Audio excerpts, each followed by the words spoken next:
Am I the idiot for asking my partner to not eat peanuts because I am allergic? My partner and I have been together for almost 2 years now and recently moved in together. My boyfriend loves peanut butter sandwiches and eats them almost daily. He found out about my allergy early on and continued anyways. I told him I guess it was okay, as long as he remembers to brush his teeth, drink lots of water and wait hours afterwards to kiss me. We've had at least 10 experiences where after kissing, my throat starts to get itchy and my lips start to swell because he forgot to brush his teeth and rinse like I asked him to.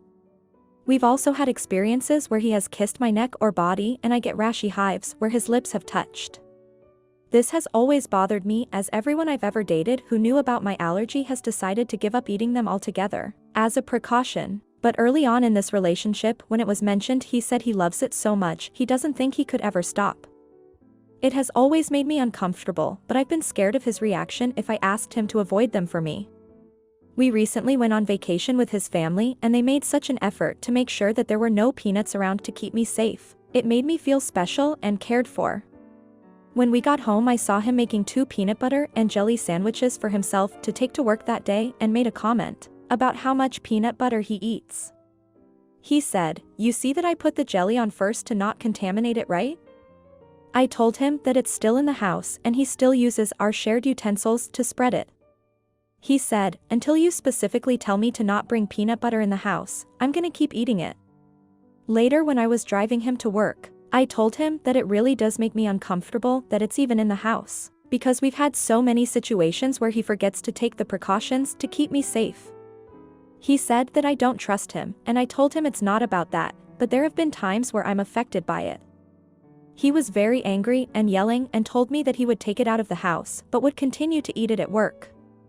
I told him that still scares me because it's still in his saliva and he doesn't always remember to clean properly. I'm not sure if this is possible, but sometimes even his sweat makes me feel itchy because I think there is so much in his system. He told me that asking him to stop eating peanuts entirely is too much an ask and that I should be happy that it won't be in the house anymore. The conversation left off there and we haven't spoken much since. He's acting angry with me and I just feel sad. It feels like my safety means less to him than his love for eating this food, but is that too big an ask? Am I the idiot? Edit. Thank you all for your responses. I showed him this post and he is horrified with himself. He says that he didn't think it was that big of a deal and that he messed up. He promised me that no peanuts will enter his body unless I am away and that his reaction to my request was stupid and irrational. I know that's not what everyone wants to hear, but I was as dumbfounded as you that he couldn't see my perspective and the seriousness of it all. I have not been as outspoken as I should have about my feelings and the gravity of the dangers, but this post and the comments gave him a big awakening that he needed, so thank you. Now, here are the comments. I am allergic to gluten. I won't die. All of my boyfriends were so super cautious and kept it away from me. One made me a special no gluten contact wood cutting board and carved into it, no gluten. Your guy valued peanut butter over your life. I hope you carry an EPI pen. Not the idiot unless you stay until he puts you in the hospital. Comment 2. Not the idiot, how his family treated you is the right way, how he treats you is the wrong way. I wonder if his love of peanut butter is simply a control act. You don't tell me what to eat, I'll eat what I want. And not only that, I'm going to eat even more peanut butter. Think of it this way, if the situation were reversed and he had the peanut allergy, would you act like he does? Therein lays your answer. You deserve to get love and consideration in an equal amount that you give. Now, for the next story. Am I the idiot for not paying for my nephew to do the fun things I take my nieces to do? So I often take my nieces, my brother's girls, out to do fun activities. I also have a nephew, my sister's son, that I don't take out to do fun activities because my sister does not want me around her son. Her reasons are because I used to get involved in some illegal stuff and was in jail for a little over a year 8 years ago. So she thinks I am still a bad influence even though I have changed a lot since then and have a stable life for years now. That said, it's her kid, her choice. So I never argued with her about it. However, the cousins have been talking and my nephew has just learned about all the things me and his cousins do and now he wants to go too. My sister can't afford to take him out to do these things on her own and she wants me to give her the money so they can go on their own. The whole point of me taking my nieces out is to bond with them. I told my sister if ever changes her mind I'll happily pay for her son to come along with us, but that I wouldn't just give her the money. I also told her that she could come along too if she really didn't trust me, but I would only pay for my nephew and she would have to pay for herself. Now, here are the comments. Wow. Your sister is TA big time. How shameless can someone be to ask for money like that while still excluding you? You're a bad man in her eyes still, but she's happy to ask you for money? Not the idiot, and honestly, I'd have to speak my mind to her if she were my sister, even if it ended our relationship. It's one thing to not trust you with her kid due to your past, like you said, you didn't argue. It's another thing entirely to go on the nieces get fun trips paid for by him. He should just give me money. Comment 2. Not the idiot. These are bonding experiences, not child support payments. I'm sorry your sister can't forgive your past. Now, for the next story. Am I the idiot for refusing to sell my house to my sister? I, 36 female, and my husband, 39 male, recently moved into a new house. We were still in the process of selling our old place when we got invited to a family dinner with my husband's mother. We were talking about our new house when my sister-in-law brought up the fact that she too was buying a new place. However, when we asked her about it, she told us that she was intending to move into our old house. At first I was very open to selling her the house to her because she is expecting a child soon, and was looking to move out of my mother-in-law's. But when I asked her what she was going to offer, she laughed it off and said, "We're family, can't you just give it to me?" At first I thought she was joking, but then she went on talking about how my husband and I are so well off that we don't need the money. This caught me extremely off guard, especially as my mother-in-law started agreeing with her and expressing how my sister-in-law needs to save money for the baby, and how we should just give her the house. I looked over at my husband who seemed to be in disagreement but wasn't willing to speak up. When I told her we weren't willing to give it to her for free, she and my mother-in-law got very upset, which resulted in us leaving dinner early. Ever since then, my husband's sister has been messaging and calling us non-stop, calling us all sorts of names while simultaneously asking when she will be able to tour her new home. So, am I the idiot? Now, here are the comments. Not the idiot. These people have mental health problems.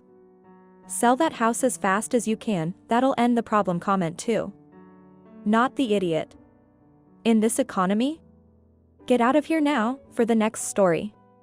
Am I the idiot for not letting my niece keep her old bedroom? My brother and his family had to move to a different city because of their son's medical needs. I actually own the house they lived in, but I didn't need that much space at the time I inherited it, so I let my brother's family live there. Since they were moving my wife and I thought now would be a good time to move into the house ourselves. My brother's teenage daughter really did not want to move and go to a different school. She asked instead to stay with us. We talked about it and agreed to it so long as she didn't get into trouble and helped around the house. We also told her she would have to use the office downstairs as a bedroom instead of keeping her upstairs bedroom. There are only 3 bedrooms upstairs. My wife and I would be using the master and the other 2 bedrooms would be for our 2 kids, 8 female and M4. She was not happy about it because the office is not as good the upstairs bedrooms. Which truthfully is true. It is smaller and does not have an attached bathroom like the bedrooms upstairs. It also has less natural sunlight, so it can feel a little like a dungeon. It also doesn't have a regular door, it has these panel shutter-like doors which we can add a latch to, but my niece says less private and secure. The thing is, our daughter has been wanting her own bedroom for a while now. She has shared a bedroom with her younger brother her whole life and she is sick of it. When we had brought up this move to her, we had already promised she would get her own room. Given their ages, it makes more sense for them to have the bedrooms upstairs close to us rather than farther away downstairs, in the office by themselves. My niece, brother, and sister-in-law however think it's mean to banish their daughter to the downstairs office when she's already dealing with enough change. They think that our kids can continue to share a bedroom because they're still young enough that it doesn't matter. Edit. A lot of people are mistaking the office room as being in the basement. It is not. Also, it does have windows. Update. After going through the comments together, my wife and I have realized that it is beyond our family's emotional and financial resources to have our niece live with us harmoniously. So I will be telling them that we are rescinding the offer. Now, here are the comments. Not the idiot. Your children are still young enough to need to be on the same floor as you anyway, for safety and comfort reasons. Plus it's your house, she can go with her parents instead. Comment 2. Not the idiot. Your children are younger and it doesn't make sense to have one younger child downstairs by themselves now. For the next story. Am I the idiot for falling for another woman? I, male 43, have been married, female 40, for almost 6 years. She has a couple of children from previous relationships that are all adults now, who I have taken as my own children. A couple of years ago, she got sick due to complications from COVID. And while it physically took its toll, mentally it defeated her. Especially combined with other hardships she has faced in the past. For a little more than a year, this mental funk has worn me down. I accepted that I had to do virtually everything around the house, but the lack of gratitude and demands to do more wore on me. If I had a bad day at work, hers was worse, so I had to console her. She stressed about money, but I couldn't work late. And eventually, it became attacks or guilt trips. I tried to help her, I tried to pull her out of it, but she refused to budge. She wouldn't leave the bed to come out with me, she wouldn't seek out disability to help the financial strain, she wouldn't try counseling to try to overcome the hump. About 4 months ago, a coworker and I, who I have known and worked with for years, started getting closer. But I'm married, so I ignored whatever flight of fancy I might be feeling. Except it wasn't just physically that I thought about her. It was missing her laugh, or going out of my way to see her, albeit just for a minute.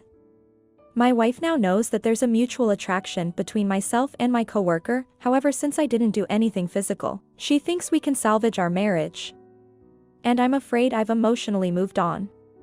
I know I owe it to her to try to rekindle the spark, and have tried avoiding the third party and focusing on my wife who is trying now, but deep down, I fear it's too late. I already know I'm the idiot here. I never foresaw myself as the guy who bailed on his sick wife, and in essence, now I am. Now, here are the comments. Everyone sucks here. Your wife is struggling. I get it. The after effects of COVID can be devastating and she needs support. However, that doesn't excuse her basically attacking you from how you frame it, nor does it mean she can refuse to get help while continuing to expect you to be her crutch and her punching bag. You are struggling. I get it. It can be hard to keep a relationship alive while your partner seems to not be bringing anything to the tablet. However, that doesn't mean you should let your eyes or your heart wander when you are in a committed relationship. Here is what I recommend. First, keep pressing your wife to get into therapy. Talk to trusted relatives about this so they too can encourage her. Sometimes hearing it from someone new can make people reconsider. Second, pull back from this other coworker. Explain that some things are going on at home and you need some time to reflect and act before decisions are made. Your brain is monkey branching right now. Regardless of how nice this person is, you are not thinking clearly and are desiring something positive because you have negative associations with your wife. Third, get into therapy yourself. It sounds like you need it, both for support and developing healthy strategies to move forward with this situation. Not only that, but your therapist may encourage further steps from here. The biggest thing to do right now is try to work with the marriage, not save. If you go into the mindset of saving, then you will only focus on 2 outcomes, failure and success, whereas working stresses on the fact that pitfalls are okay, and successes are signs of progress. Work on your marriage first because you married your wife for a reason. She is struggling, you are struggling, and neither of you are handling it well. Get the help from the experts and then go from there. Comment 2. If you already know you're the idiot, why are you asking if you're the idiot? The solutions here are pretty straightforward. If you feel your marriage has run its course, file for divorce before you end up sleeping with your coworker and causing more damage. If you want to salvage your relationship, seek counseling. If you don't know what you want, seek counseling. Quit putting this off and looking for validation from strangers on the internet. The longer you drag this out, the more you're going to hurt your wife, yourself, And probably your coworker when this all comes to a head, which that's where this is currently heading. Balls in your court, OP. How this plays out is up to you. If you liked this video, you'll probably like these too. Also, while you're here, please consider subscribing. It's your support that keeps this channel alive and allows me to make better and longer videos. Have a great day.